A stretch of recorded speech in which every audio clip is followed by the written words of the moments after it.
Well,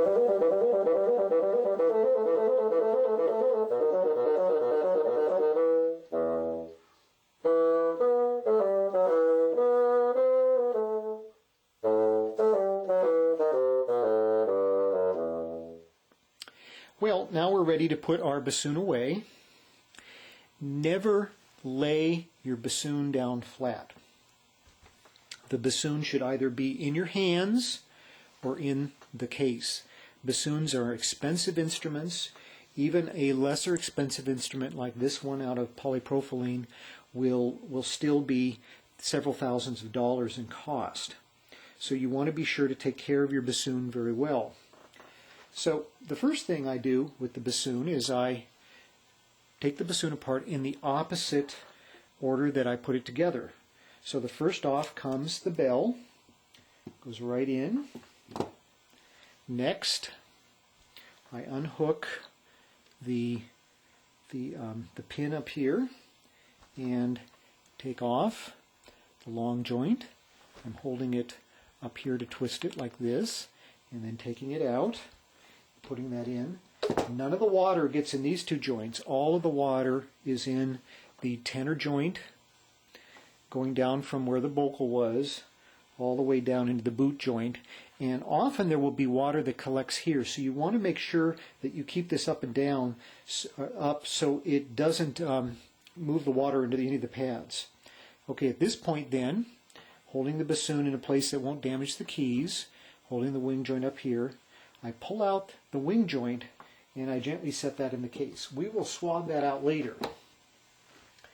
Then I take out my swabs, and this particular case has a couple of swabs. And it's very important that you use the right swab for the right joint. One swab is going to be bigger than the other swab.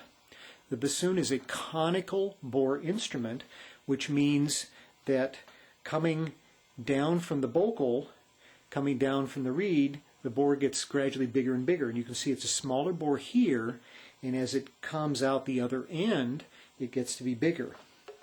With conical bore instruments, it's best to swab from big to small. This particular swab has a little chain at the end. I drop it down, and shaking it, it will go around the boot joint, and then comes out the other end like this, and I pull the swab gently through the instrument.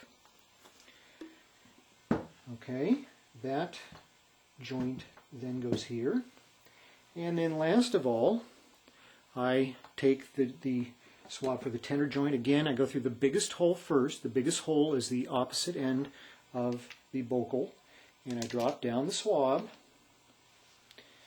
making sure the swab end is free, and I gently pull that through the bassoon and put it back in the case.